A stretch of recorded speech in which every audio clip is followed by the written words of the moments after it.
Have you ever been scrolling through social media or chatting casually at school drop-off and suddenly felt a heavy knot in your stomach because you heard another parent's child has been accepted into a prestigious summer program? Or you hear that the neighbor's son is already reading 2 grade levels ahead?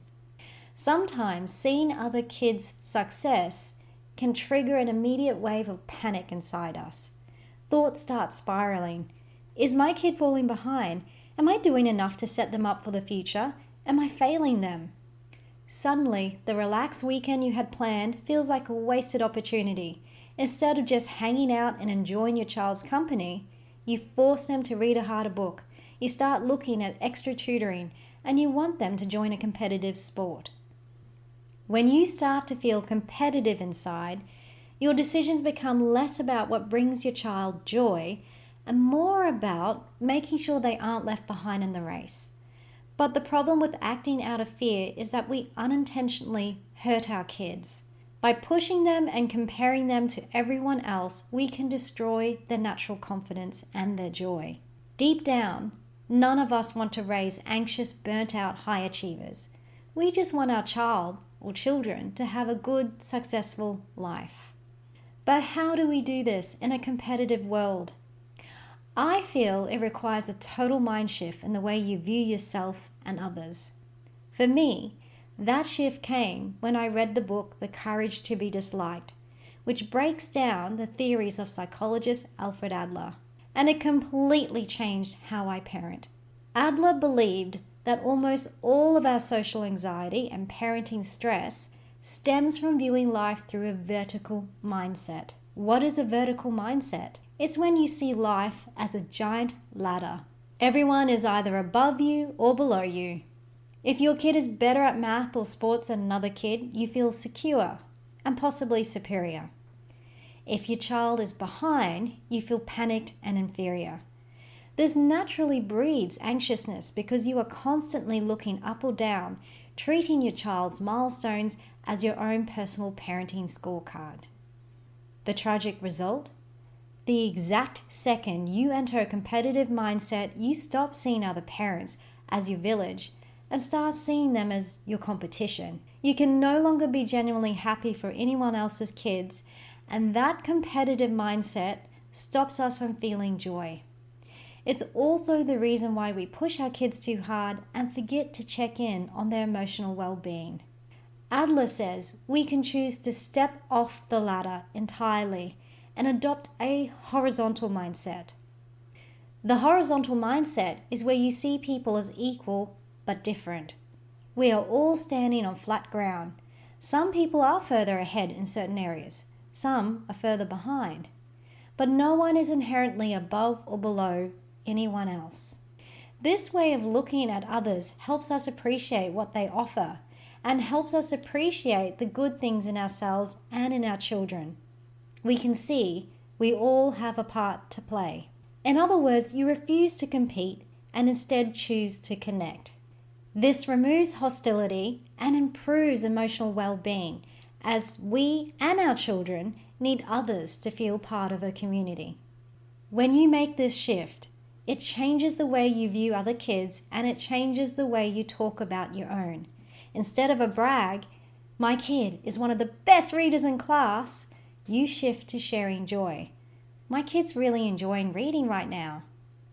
But how do we practically bring this philosophy into our chaotic daily lives? It takes 3 steps. Step 1, choose encouragement over praise. Praise is a vertical judgment from above, saying, "You're the smartest kid in your class," is a reward given by a superior to an inferior. It conditions kids to only value themselves when they are on top and to become addicted to external validation. Encouragement is a connection between equals. Focus on the effort and the process, not the rank. Instead of vertical praise like, "Wow, you're the fastest runner on the team," try encouragement. "I saw how much effort you put into practice. You must feel really proud of that progress." You can use this approach with fellow parents. If another mom came up to you and said, Oh, Sarah's just a natural at Mandarin. Her tutor says she's practically fluent already. Instead of a counter brag, you could say, wow, she must really be enjoying learning a new language. See how you acknowledge the child's interests without accepting the invitation to battle. I saw the heartbreaking reality of having a vertical mindset just the other day.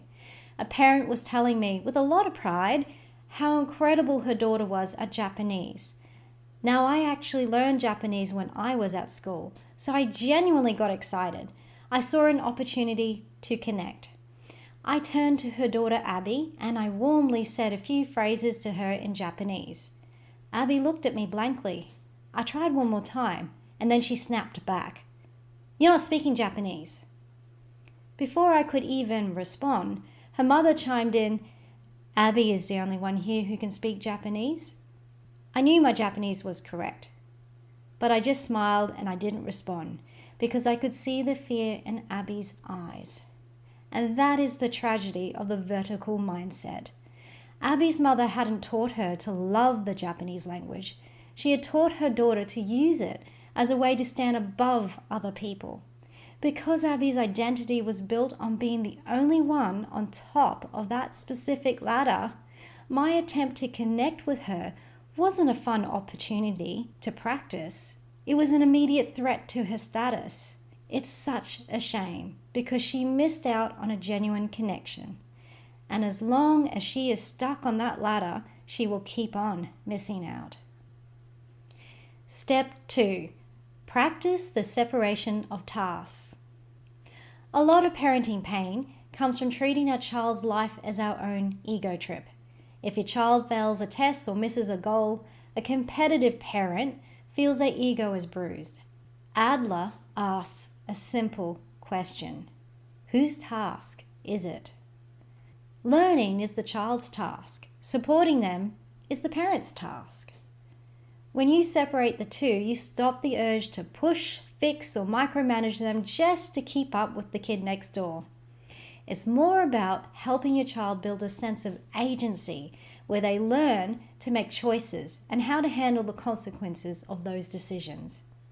To see what this looks like in the real world, let's look at a classic battleground, the school project. We've all seen them at school exhibition nights, the projects that parents did 90% of the work on. If you view this through a competitive lens, your ego takes over. You think, if my kid's volcano doesn't erupt with multicolored LED lights, the other parents will think I'm lazy. So you take over. You choose a flashy topic, you buy the expensive kit, and you basically do it for your child while they play on their iPad.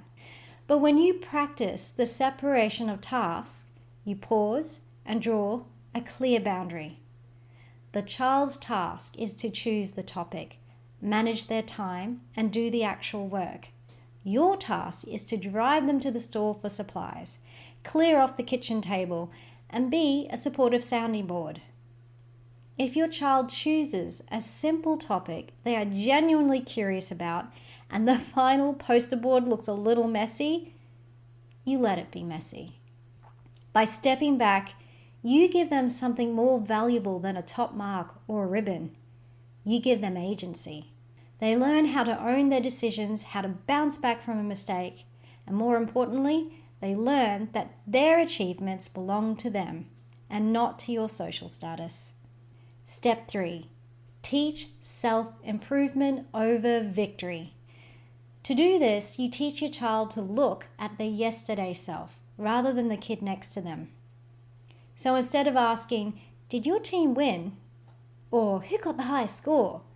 Try asking, do you feel like you're handling the ball better than you were last week? What strategy did you use? And most importantly, did you have fun? Our kids do enjoy feeling like they've come up with a better strategy or that they are doing better than they were previously. Teaching them to enjoy those micro improvements and developing over time helps them enjoy life without the need to look over their shoulder at somebody else. When we step off the ladder, our kids get their childhood back. They experience lower anxiety because they aren't carrying the heavy weight of our own insecurities. They develop a sense of wanting to connect rather than compete, and in doing so, They build intrinsic motivation because they do things for the joy of it, not for a plastic trophy. Thank you for watching.